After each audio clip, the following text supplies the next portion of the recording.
Is it okay if I'm to say I'm catching feelings from all the dealings? Am I astray? What do you say? How are you feeling? Is it the same?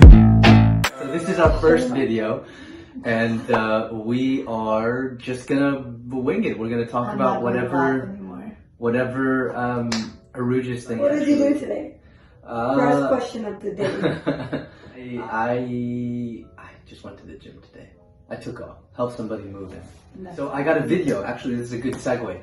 I got a video while I was helping someone move, and it had said that President Joe Biden had declared war on Russia. My heart skipped a beat because I was like, man. Did he? No, he didn't, bro. you know, it was like one of those spam videos. Yeah, no. I've seen it. Yeah. Oh, this person died. Yeah. You see, they're not. Yeah. But you know what? It actually made me think a little. Would we be prepared, right? If he did that. No, if he did, right? Yeah. I mean, because, you know, obviously people are saying that it's, you know, it's like the next World War III, right? And I know the people that are saying it actually don't know what the hell they're talking about. And people like, let me interject here. Yeah. People like me who know nothing about what's happening in Russia and Ukraine. Yeah, but you generally have like an idea, right? No, I don't. I'm one of those out of the popular. Yeah, honestly, I don't. I mean, I can't post about it because I don't know about it, you know? I'm not going to post something even on Instagram just to post it and like until I know what's, you know, right or wrong, or what is it about. So I don't even know what it's about, so I have no idea. So would you like to fill me in? Yeah, I mean, we can get started. So on one side you do have the Russians, and on the other you have the Ukrainians. Okay. They have generally been a part of the same state, right? Okay. Whether it be the Russian czars or whether they be the Soviet Union for a very, very long time, right?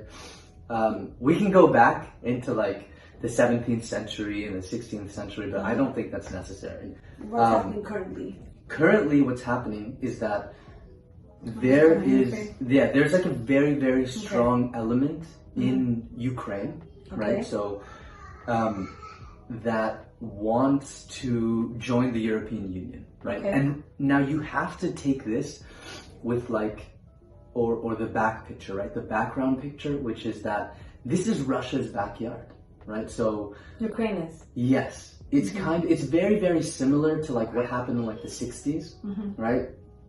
Where the Soviet Union decided to put in nuclear weapons in Cuba. Okay. Right? Or it's something similar? Yeah, it's very similar, right?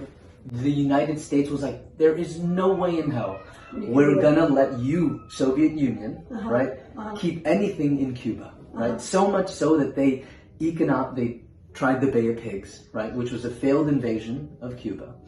And then when that didn't work, they diplomatically agreed, right, that the Soviet Union would get out, but they economically isolated Cuba for a very, very long time. And so now Russia is doing the same thing. So, like, the way the media paints it is that Russia is the aggressor, right? Yeah, that's what I think. Yeah. But it's, I mean, if you think about it, it's their backyard, right? Putin is kind of a dick, but he's still doing what he thinks is best for Russia. And the Ukrainian, right? So the Ukrainian president, I think his name is Zelensky. He's doing what he thinks is best, right? It's Ukraine's future is not with Russia.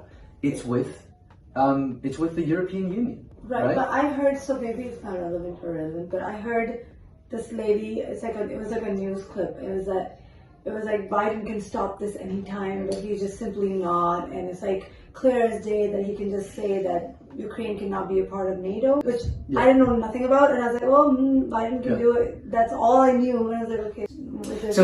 So this whole thing started with I think Ukraine trying to join NATO, right? And NATO so it was made for the sole purpose of countering like Russian power, right? People were afraid of like red communism at that time. Okay. Right?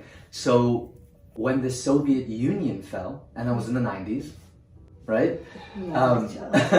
there was no need for NATO, right? If you think about it, it was done, right? The main objective was to counter like the Warsaw Pact. So they didn't need that. Right? They didn't need it. Okay. But then it kind of morphed into something different, right? That's what the United States used NATO to invade Afghanistan. Oh. Right? So long story short, right? Yeah. Ukraine has been considered like Russia's child for a very, very long time, like their backyard, right? And now NATO is trying to come in and say, "Hey, you want to join us?" Right? It's like, and Ukraine is all down, man. They're down to join. You know. That's why Russia. And so that's why, right? So that's from the Russian perspective. Now, from the Ukrainian perspective, it's like, dude, it's our destiny. Our nation. We can do whatever we want. We can do whatever the hell we want. So let me ask you this. Yeah. What would you support more? I don't know. I'm not going to support either because what would you lean towards? I'm not Russian or Ukrainian, right? If you were put in that situation where you were like, I don't need somebody, or like you're affiliated with them and they're like, you can't leave us. Yeah, of course. I mean, you're like, I'm my own person. I gotta go. If I look at it from like a very human perspective, of course, you know, war is horrible. I don't want anyone to experience that, to experience any instance where they're like a refugee. Right.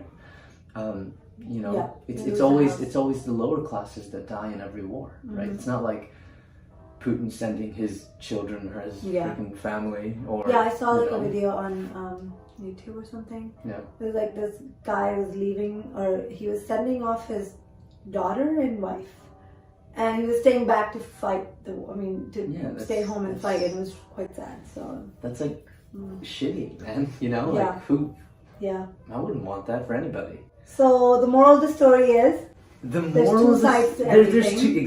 There's two sides to this story. You may think that Russia is right, you may think Ukraine is right, but until you know the facts, you shouldn't really decide.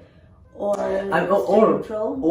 even when you do decide, even when you do know, right, who to support, it's very, very difficult because it's never black and white. Yep. There's always a shit ton of gray somewhere in there. Yep. But honestly, right, our hearts go out to the Ukrainians, to the Russian soldiers, I know it sounds weird, but like they're human as well. Ukrainian civilians, right? And you know, people that are fighting. I mean, I hope it gets better. And Biden, if Biden can do it, Biden, come on. Yeah, man. It's war is politics by another mean, right? That's when 20th. Yep, I said. when you talk about like nation states, you always talk about like this high-minded aspirations that they have, right? But you forget that they are human beings. Yeah. Down, you know, at the very, very base level of it all. I think people who are the civilians get, like, their life changes the most. Hell yeah. You know, because they lose their house. I mean, they have to like, they have to go places. They have to leave their house. There's kids have to leave their like schools and something like that. You know, it sucks. I was reading something that there was refugees, right, from the Middle East, from Africa, that had made it to Ukraine, trying to get to Europe, are now facing difficulty trying to leave Ukraine, which has turned into another war. I can't imagine like they probably thought that now everything will get better. Yeah, I can't imagine just the mental baggage that they have to carry. Yeah. Because of this. And the mental trauma they will have for the next how many years they live. Yeah. I mean, it's quite a you know, tough situation, if you think. And of course there's kids in there. Yeah. I mean, it obviously, like, you know, given the right resources, they can work through it, right? But it's very, very difficult, right? Especially if you're a refugee going from one war-torn country to another. To another. Yeah. Right, so man, did that kind of help that did help things in perspective. Sorry.